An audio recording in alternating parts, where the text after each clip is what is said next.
वालेकुम नाज़रीन, खुशामदीद कहते हैं प्रोग्राम आप देख रहे हैं फ्रंट पेज। नाज़रीन आज बहुत सारी खबरें हैं तो बात करेंगे सब पे जिस तरह से भी टाइम हमारे पास आएगा। हिसाब 5 साल बाद देना होगा। लोग मुझसे पूछेंगे क्या तुम्हारे पास सूबा है, तुमसे भी पूछेंगे। खिदमत करने आया हूँ, धरने देने नहीं। नवाज शरीफ नए पाकिस्तान का हाल देखना है तो पेशावर जाकर देख लें। सड़कें टूट फूट का शिकार है। मुखालिफिन ने सूबे का हाल बुरा कर दिया। धरने देने वालों के लिए भी सड़कें हम बना रहे हैं। मुस्लिम लीग नून की हुकूमत ने पाकिस्तान तरक्की की मनाजिल तय कर रहा है। दहशतगर्दी, इंतहापसंदी और लोड शेडिंग समेत दरपेश चैलेंजेस पर मौसर अंदाज में काबू पाया जा रहा है। चीचा वतनी में खिताब, ये जंग अखबार की सुर्खी। बहरहाल माजरत के साथ लोड शेडिंग पे तो पता नहीं वज़ीर आज़म साहब आप वाकई काबू पाने की कोशिश में होंगे, लेकिन काबू होती हुई नज़र नहीं आती लोड शेडिंग। बहरहाल रोज़ाना एक्सप्रेस की सुर्खी, नए पाकिस्तान का हशर खैबर पख्तूनख्वा में जाकर देखे नवाज शरीफ। वही पुराने स्कूल, सड़कें टूटी हैं। मुखालिफिन के मुँह में कि जो मुँह में आता है कह देते हैं, उन्हें पता नहीं पाकिस्तान का कल्चर क्या है। अवाम नाजेबा ज़बान इस्तेमाल करने वालों का साथ छोड़ रहे हैं। दहशतगर्दों को ढेर कर दिया। मुल्क भर में सड़कें बन रही हैं, बिजली के कारखाने लग रहे हैं। चंद सालों में मुल्क तरक्की के उरूज पर होगा। चीचा वतनी में खिताब, तरक्याती मंसूबों का ऐलान। तो ये दोनों अखबारात में नवाज शरीफ साहब के हवाले से ही आज की सुर्खियाँ हैं। शह सुर्खियाँ देखते हैं रोज़नामा जंग की। शह सुर्खी, सिविल मिलिट्री ताल्लुकात पर सियासत ना की जाए। चौधरी निसार, हुकूमत और अस्करी क़यादत किस तरह हम पल्ला हो सकती हैं। रज़ा रब्बानी, न्यूज़ लीक्स मामले पर ना कोई तलखी थी ना नाराज़ी। बयानबाजी हैरत अंगेज़ और परेशान कुन है, अब आगे बढ़ना चाहिए। सिविल मिलिट्री कशीदगी पैदा करना पाकिस्तान दुश्मनों का एजेंडा है। वज़ीर दाखिला की प्रेस कॉन्फ्रेंस। कायदे ऐवान और अपोजिशन लीडर से रहनुमाई मांग दी। आइन और कानून के तहत मुसल्लह अफवाज का मुकम्मल इख्तियार वफाकी हुकूमत के पास है। फ़ौज वज़ारत दिफा के तहत फ़राइज़ अंजाम देती है। Chairman senate. तो ये कल चौधरी निसार साहब की जो प्रेस कॉन्फ्रेंस थी उसके हवाले से ख़बर, और ये ख़बर अंग्रेज़ी अखबारात में भी है। Don't play politics over civil military ties warns Nisar, ये न्यूज़ अखबार की ख़बर। उसके अलावा एक्सप्रेस ट्रिब्यून में countries security civil military ties are not to be played with. Chaudhry Nisar. The News में ये ख़बर हम देखें, don't play politics on civil military ties says Nisar. तो ये बात अहम है, वाकई बहुत अहम है। जिस तरह से मिलिट्री और सिविल हुकूमत को एक तरह से आमने सामने ला के खड़ा करने की कोशिश की गई थी, उसी पे ये रिएक्शन आया है। इस प्रेस कॉन्फ्रेंस में मज़ीद और भी बातें की हैं चौधरी साहब ने, लेकिन ये बात अपनी जगह बिल्कुल सही है कि वो लोग जो पाकिस्तान में खामखा का इंतशार चाहते हैं, खामखा की अफरा तफरी चाहते हैं, उनको ज़रा अब आराम करना चाहिए, ज़रा साइड पे होके बैठ जाना चाहिए, क्योंकि ये किसी के भी मफाद में नहीं है कि मौजूदा जो हमारे ऊपर प्रेशर्स हैं उनकी मौजूदगी में हम पाकिस्तान में किसी भी किस्म का कोई एडवेंचरिज्म अफोर्ड कर सकें। भारत की LOC पर फिर जारियत गोलाबारी, शहरी शहीद 9 ज़ख्मी। इंडियन हाई कमिश्नर की तलबी, शदीद एहतजाज। इलेक्शन कमीशन का हंगामी इजलास। वज़ीर आज़म और कैप्टन सफदर के गोशवारे JIT को फराहम। JIT ने ख़त लिख कर गोशवारे तलब किए। दोनों अफराद के असासों का 2002 से कबल का कोई रिकॉर्ड मौजूद नहीं। ज़रा नवाज शरीफ के 2013 से 2016 और कैप्टन रिटायर्ड सफदर के 2008 से लेकर अब तक के असासों की तफसीलात भिजवा दी गई। कौमी सलामती पार्लिमानी कमेटी का पहला इजलास, खित्ते में कशीदगी पर गौर, यही आज की सुर्खी है डॉन अखबार की। In first meeting parliamentary body briefed on border situation. इसमें अफ़गानिस्तान की सूरत हाल पर भी बात हुई है और भारत की सूरत हाल पर भी बात हुई है। ये एक पार्लियामेंट्री कमेटी जिसका क़याम अमल में आया, जिसमें इमरान खान साहब को भी दावत दी गई थी, लेकिन बावजूद वो इस कमेटी का हिस्सा नहीं है। भारत न्यूज़ लीक्स का मामला ख़त्म, खुदा के लिए सिविल मिलिट्री ताल्लुकात का तमाशा ना लगाया जाए। चौधरी निसार, ये रोज़ाना एक्सप्रेस की ख़बर। और बाकी अखबारात में जिस तरह मैंने अभी आपके साथ शेयर किया। अच्छा नाज़रीन, चमन बॉर्डर बदस्तूर बंद। पाक अफगान कशीदगी कम कराने के लिए कबायली जिरगा तश्कील। 13 अरकान पर मुश्तमिल जिरगा पाकिस्तानी तहफ़्फ़ुज़ात से मुतालिक अफगान हुक्काम से बात करेगा। چمن بارڈر تو بند ہے، لیکن ہم یہ جاننا چاہیں گے کہ تورخم پر کیا سچویشن ہے، اور وہ سرحدی علاقہ جو افغانستان کا جو ہمارے صوبہ KPK سے ملتا ہے وہاں پہ کیا ہے، یہ جاننے کے لیے ہم اپنے نمائندے خصوصی جناب عظمت گل سے رابطہ کر رہے ہیں جو پشاور میں موجود ہیں، اور ان سے جانیں گے۔ السلام علیکم عظمت۔ وعلیکم السلام۔ عظمت بتائیے تورخم کی صورتحال کیا ہے؟ ہائی الرٹ تو وہاں پر ہے، لیکن بارڈر تو میرا خیال ہے کھلا ہوا ہے۔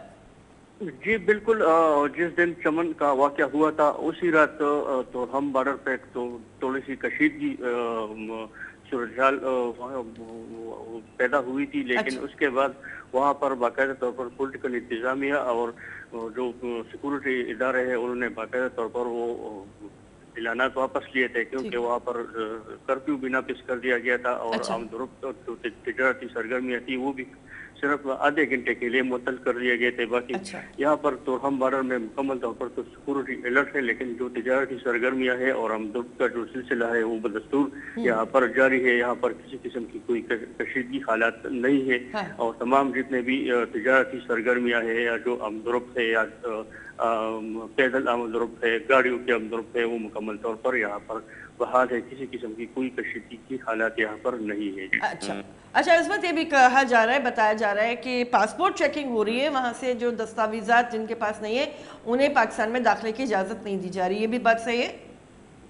جی بالکل، بغیر پاسپورٹ کے یہاں پر پاکستان میں داخل ہونے پر مکمل پابندی ہے، لیکن تقریباً ایک دن پہلے پاکستانی حکام نے یہ اعلان کیا تھا کہ جو پاکستانی شہری ہے اور وہ شناختی کارڈ ان کے ساتھ قومی شناختی کارڈ موجود ہے وہ پاکستان میں داخل ہو سکتے ہیں۔ تو یہ تقریباً 100 افراد ایسے تھے جو کہ افغانستان میں پھنسے ہوئے تھے اور شناختی کارڈ ان کے ساتھ پاسپورٹ نہیں تھا، صرف شناختی کارڈ تھا۔ تو 100 افراد پاکستان میں داخل ہوئے ہیں جو کہ پاکستانی شہری تھے اور ان کے ساتھ قومی شناختی کارڈ تھا، جبکہ جو بقایا افراد ہیں ان کو بغیر پاسپورٹ یا ویزے کے یہاں پر پاکستان میں داخل ہونے کی مکمل پابندی ہے، اور اس کی مکمل چیکنگ کی جا رہی ہے، کیونکہ وہاں پر 3 پوائنٹ بنائے گئے ہیں۔ اب یہ پوائنٹ تقریباً 7 تک گئے ہیں، اور 7 پوائنٹس پر یہ چیکنگ کی جا رہی ہے۔ جس کے ساتھ پاسپورٹ یا ویزا نہ ہو اسے یہاں پاکستان آنے کی اجازت نہیں دی جا رہی تھی۔ ٹھیک ہے۔ اچھا یہ بھی بتائیں عظمت، عام حالات کیسے ہیں ویسے بارڈر ایریا سے ہٹ کے بھی؟ اگر ہم اب شہروں کی طرف آ جائیں، پشاور کی بات کر لیں، مردان کی بات کر لیں، مردان میں جس طرح جو واقعہ پیش آیا، جس طرح سے عمومی صورتحال، عمومی فضا کیا ہے افغان تعلقات سے ہٹ کر اگر ویسے بات کریں؟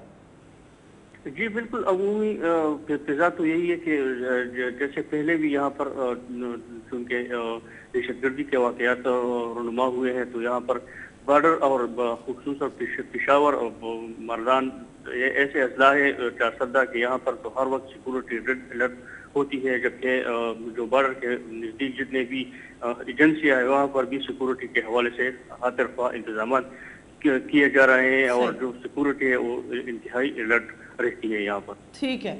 اور لائٹ کی کیا صورتحال ہے، بجلی کی؟ جی یہاں پر جیسے پورے ملک کی حالات ہے تو یہاں پر بھی تقریباً شہری علاقوں میں 12 سے 14 گھنٹے لوڈ شیڈنگ کی جا رہی ہے، جبکہ دیہی علاقوں میں 18 گھنٹوں کی مسلسل لوڈ شیڈنگ کی جا رہی ہے، اور عوام کو شدید مشکلات کا سامنا ہے، کیونکہ جب لوڈ شیڈنگ ہوتی ہے تو نہ پانی ہوتی ہے، نہ یہاں پر لائٹ ہوتی ہے، نہ بجلی ہوتی ہے، تو اسی وجہ سے عوام کو شدید مشکلات کا سامنا ہے، کیونکہ 18 اور 14 گھنٹوں کی مسلسل لوڈ شیڈنگ کی جا رہی ہے۔ اچھا یہ بتائیں عظمت، ابھی تھوڑے دنوں میں بجٹ ظاہر آ جائے گا، بجٹ تیاری کیسی چل رہی ہے صوبے میں؟ جی بالکل، بجٹ کے حوالے سے تو کل تقریباً 2 دن پہلے تمام محکموں سے بجٹ جو دستاویزات ہیں وہ مانگے گئے ہیں، اور خصوصی طور پر محکمہ تعلیم اور صحت کے جو محکمے ہیں ان کو خصوصی طور پر ہدایت کی گئی ہے، کیونکہ یہ توقع کی جا رہی ہے کہ صحت اور تعلیم کے لیے بجٹ میں ہر طرفہ اضافہ کیا جائے گا، جبکہ دوسری جانب خیبر پختونخوا پولیس کے لیے بھی بجٹ میں جو بجٹ رکھا جا رہا ہے اس میں بھی تقریباً 2 ارب کا زیادہ سے زیادہ 2 ارب اس میں زیادہ حصہ ہوگا۔ جی اچھا نواز شریف صاحب آپ کو پتہ ہے کل چیچا وطنی میں تھے، انہوں نے بڑا برا بھلا کہا، انہوں نے کہا جا کے پشاور دیکھیں نئے پاکستان والوں کا حال، سڑکیں ٹوٹی پھوٹی ہیں اور صوبے کا برا حال ہے۔ کیا صحیح کہہ رہے ہیں نواز شریف صاحب یا غلط ہے؟ जी बिल्कुल, जो नवाज शरीफ साहब ने कल जो कहा था कि KPK में तो ऐसे हालात तो नहीं है, अलबत्ता जगह जगह पर जो तरक्याती काम है वो रुके हुए हैं और अच्छा। सुस्त्रवी का शिकार है, क्योंकि उनको फंड नहीं मिल रहे हैं, क्योंकि जो बड़े मेगा प्रोजेक्ट है उसको फंड बाकायदा तौर पर रिलीज नहीं हो रहे हैं, तो इस वजह से जो मेगा प्रोजेक्ट है उस पर काम बंद है, जबकि कई नौशेरा इसी तरह अपर दीर और इफ्ताबाद ऐसे इलाके हैं उनको सूबाई हुकूमत बाकायदा तौर पर फंड दिए देते हैं, जबकि हाँ। अपोजिशन को मुकम्मल तौर पर बाईपास कर रहे हैं, तो ठीक इसी है। वजह से यहाँ पर ऐसे हालात हैं कि कुछ मेगा प्रोजेक्ट है उस पर काम मुकम्मल तौर पर बंद है। बंद है, हालांकि बस अब तो बजट यानी साल ये वाला फाइनेंशियल ईयर तो ख़त्म है, अब तो जो कुछ होगा वो अगले साल ही होगा। तो आप कह रहे हैं कि सुस्त रवि का शिकार है सारे प्रोजेक्ट्स, बड़े जी जी अफसोस की बिल्कुल। सूरत हाल है। अच्छा, ये भी बताएं, ये भी खबरें आ रही थी अजमत साहब कि जमात इस्लामी और तहरीक इंसाफ में कुछ दूरी पैदा हो रही है और जमात इस्लामी और JUIF में कुछ कुर्बतें बढ़ रही हैं, क्या गलत है, सही है? बिल्कुल, ये जो अफवाहें गर्दिश कर रही है बिल्कुल सही है, क्योंकि अब जो जमीयत उलमा इस्लाम के सरबराह मौलाना फजल रहमान हाँ। उसको मुकम्मल तौर पर इख्तियार दिया गया है कि वो ठीक है। MMA को बहाल करे, क्योंकि यहाँ पर जमात इस्लामी तो तकरीबन 5 सीटों पर हाँ। उनको 3 वज़रा दिए गए हैं और वो भी सिर्फ दीर से है, तो दीर में वो मुकम्मल हाँ। तौर पर उसका फोकस सही दीर पे है सही है। और उसके जो महकमे हैं वो भी उसमें आज़ाद नहीं है, तो इसी वजह से वो तकरीबन 4 साल गुजर गए हैं और उसका ये रोना है कि हम अपने महकमों में आज़ाद नहीं है, तो ठीक इसी है। वजह से ये दूरिया तहरीक इंसाफ के साथ उसका पहले से आ रहे हैं, क्योंकि ठीक है। इसमें तकरीबन ठीक 3-4 दफा ये लोग ठीक आपस में नाराज हो चुके थे, जिसमें फिर ठीक है। जरगा हुआ था चले, तकरीबन 3 दफा। हाँ अजमत बहुत शुक्रिया, वो ब्रेक का टाइम आ गया। नाजरीन, आपने तफसील से पिशावर या KPK की सूरत हाल जानी। ब्रेक लेते हैं, वापस आएंगे। प्रोग्राम आप देख रहे हैं फ्रंट पेज।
नाज़रीन खुशामदीद कहते हैं प्रोग्राम, आप देख रहे हैं फ्रंट पेज। नाज़रीन ये सारी खबरें जो जिनकी ज़रा सियासी किस्म की नौयत है उनसे परहेज़ करते हुए आपके साथ एक और अहम ख़बर मैं शेयर करना चाहती हूँ। ये बिज़नेस पेजेस पे है एक्सप्रेस ट्रिब्यून के, और इस खबर के मुताबिक World Bank to finance solar power projects in Pakistan. बड़ी खुशाइन ख़बर यह है कि इसाक डार साहब ने ये कोशिश की है कि वर्ल्ड बैंक से रब्ता करके वर्ल्ड बैंक को इस बात पर राज़ी किया जाए कि उनका जो ग्रीन फंड है वो मुख्तस हो, उससे हम फ़ायदा उठा सकें ऐसे प्रोजेक्ट्स के लिए जो कि सोलर एनर्जी बेस्ड हैं, यानी सूरज की रोशनी से हासिल करदा तवानाई।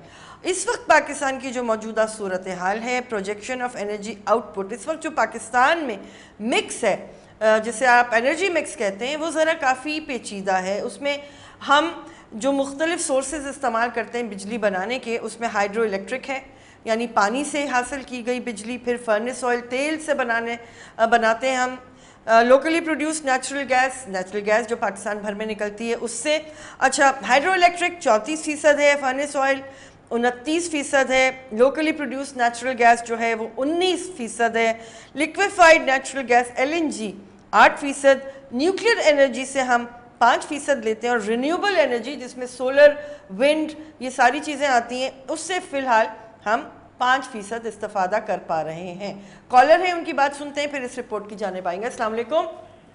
वालेकुम अस्सलाम। जी मुस्तफ़ा साहब। जनाब 4 दिन हो गए, हाँ, बिजली आराम से सोए नहीं। सही कह रहे हैं। बिजली नहीं, गैस नहीं, पानी नहीं। एक साहब कहने लगे कि अगर के इलेक्ट्रिक में आपके रिश्तेदार हैं तो आपके इलाके की बिजली बहाल हो जाएगी। नहीं, ऐसा भी नहीं है। और अच्छा। आप चोरी भी करेंगे तो आपकी चोरी नहीं पकड़ी जाएगी, इसलिए कि आपके रिश्तेदार वहाँ मौजूद हैं। अच्छा, ठीक है, आप समझ गई होंगी। सही। अब मैं ये कहना चाहता हूँ कि के इलेक्ट्रिक को कोई पूछने वाला नहीं है। कॉपर बेच दिया उन्होंने 7 अरब के, कहाँ गए? ठीक है, चलें जी। ये सवाल मुख्तलिफ जगहों पे आ रहा है कि इलेक्ट्रिक अगर इस बात की वजाहत करे तो ज़्यादा मुनासिब होगा। हम इस बारे में कोई बात नहीं करते। हम वापस आते हैं वर्ल्ड बैंक की फाइनेंसिंग की तरफ। तो इस रिपोर्ट के मुताबिक इस बारे में तजवीज़ दी गई है वर्ल्ड बैंक को कि उनका जो ग्रीन एनर्जी या ग्रीन फंड है वो पाकिस्तान के ऐसे इलाकों में हम इस्तेमाल कर पाएँ कि जो दूर उफ्तादा इलाके, ख़ास तौर पे बलूचिस्तान या और ऐसे दीगर सूबे हमारे जहाँ पर आबादी ज़रा कम है लेकिन ज़ाहिर बिजली की तलब वहाँ भी मौजूद है।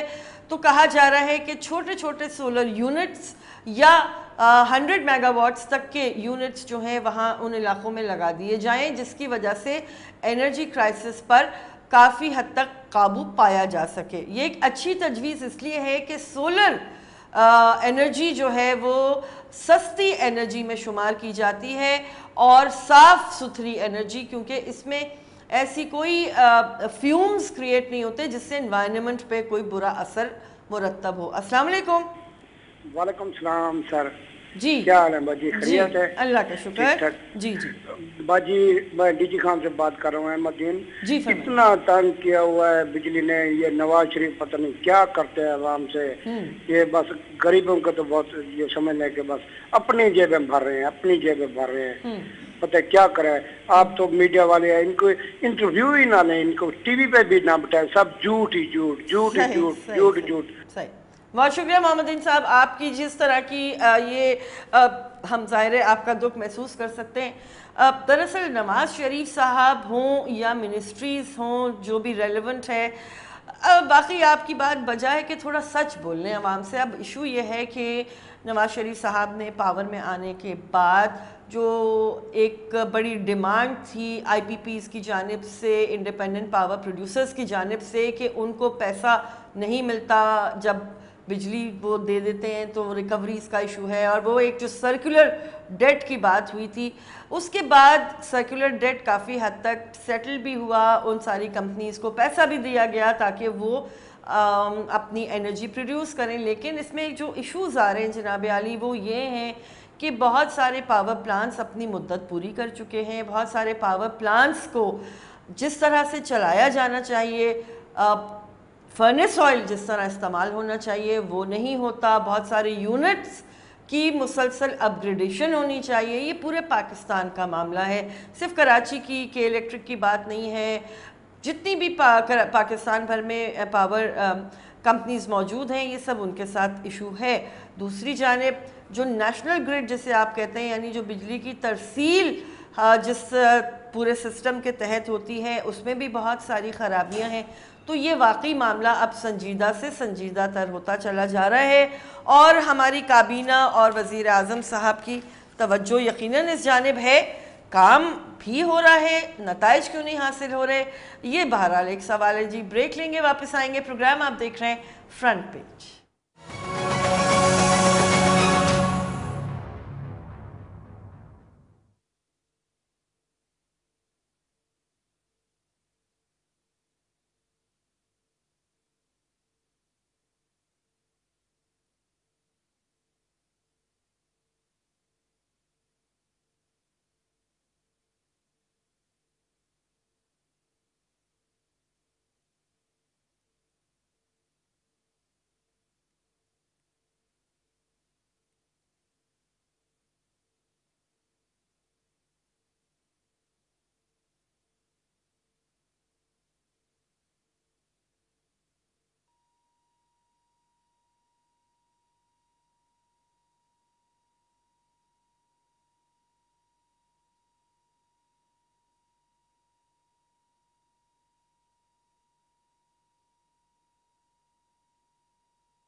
جی ناظرین خوش آمدید کہتے ہیں پروگرام میں. آپ دیکھ رہے ہیں فرنٹ پیج. چونکہ ہم انرجی کی بات کر رہے ہیں اور انرجی ہی اس وقت سب سے بڑا ایشو نظر آتا ہے پاکستان میں میرے حساب سے. باقی مجھے نہیں پتا, سیاسی فرنٹ پہ دیکھیں تو پتہ نہیں کیا کیا مسئلے ہیں, لیکن اگر صحیح بات کی جائے تو واقعی پاکستان کی ایکسپورٹس اس کی وجہ سے سفر کر رہی ہیں. انٹرنل پروڈکشن اور جتنا بھی اکنامک سرکل ہوتا ہے وہ انکمپلیٹ سا ہو جاتا ہے اگر انرجی کا کرائسس پرسسٹ کرے.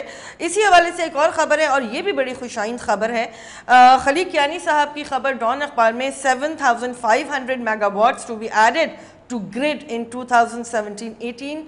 پی پی آئی بی یعنی جو ادارہ private power and infrastructure board ہے, یہ پاکستان گورنمنٹ آف پاکستان کا ایک الائیڈ ڈپارٹمنٹ کہہ لیجئے ادارہ ہے کہ جس میں یہ بتایا گیا کہ پرائیویٹ سیکٹر سے بہت سارے ایسے پروجیکٹس کے حوالے سے بات چیت جاری تھی جو پاور کو ریسٹرکچر کرنے میں یا اس کو ایکوائر کرنے میں مددگار ثابت ہوں. تو ان کا کہنا یہ ہے کہ بہت سارے ایسے پروجیکٹس جو ہیں اب وہ اپنے ابتدائی مراحل سے آگے بڑھ چکے ہیں اور امید کی جا رہی ہے کہ ان پروجیکٹس کے نتیجے میں तकरीबन 7,500 मेगावाट तो अवेलेबल हो ही जाएगा और आइंदा आने वाले सालों में मज़ीद बिजली जो है वो नेशनल ग्रिड का हिस्सा बनेगी। जो बात मैं नेशनल ग्रिड के हवाले से कर रही थी उसको भी इस पूरे मामले में आइडेंटिफाई किया गया और ट्रांसमिशन के जो मसाइल हैं उस पर भी जो इंडिपेंडेंट ज़राए हैं या प्राइवेट सेक्टर है उसको इनवाइट किया गया है कि इंफ्रास्ट्रक्चर डेवलपमेंट की जानिब भी तवज्जो हो। ट्रांसमिशन, आप ग्रिड, आप बिजली बना तो लेंगे लेकिन आपका अगर निज़ाम ही फरसूदा है, जहाँ जहाँ बिजली की तरसील होनी है, जिन इलाकों में बिजली को पहुँचाना है, खंबे रिक्वायर्ड हैं, तारे रिक्वायर्ड हैं, इसके अलावा बहुत सारी चीज़ें आपको चाहिए, तो उसकी अपलिफ्ट के लिए, उसकी बेहतरी के लिए भी प्राइवेट सेक्टर को इनवाइट किया गया है और उम्मीद की जा रही है कि प्राइवेट सेक्टर उसमें भी मददगार साबित होगा। और मैं आपको थोड़ा सा वो पढ़ के भी बता दूं जो इसमें बात आई थी कि however due to financial constraints in the public sector for the first time the private sector has been invited for developing the transmission network। और इसी खबर को अगर आगे बढ़ाएं तो इसमें है कि PPIB ने फॉलो अप किया है 878 kilometre long Matiari Lahore transmission line project और इसके अलावा भी दीगर प्रोजेक्ट्स हैं जिस पर बात इसमें शामिल है कि किस तरह से नेशनल ग्रिड को भी बेहतर कर लिया जाएगा।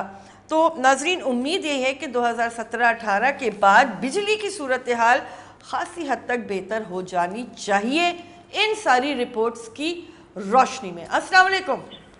वालेकुम अस्सलाम। ये बड़ा शोर है जी, सीपैक आ रहा है, सीपैक आ रहा है जी। मेरा सवाल ये है कि क्या सीपैक की कोई प्लानिंग इन्होंने अवाम को बताई है, हम पाकिस्तानियों को? क्या ये सीपैक से क्या लोड शेडिंग, महंगाई और जो साफ पीने का पानी है वो पाकिस्तानियों को मिलेगा? क्या सीपैक से क्या फायदा होगा पाकिस्तान को?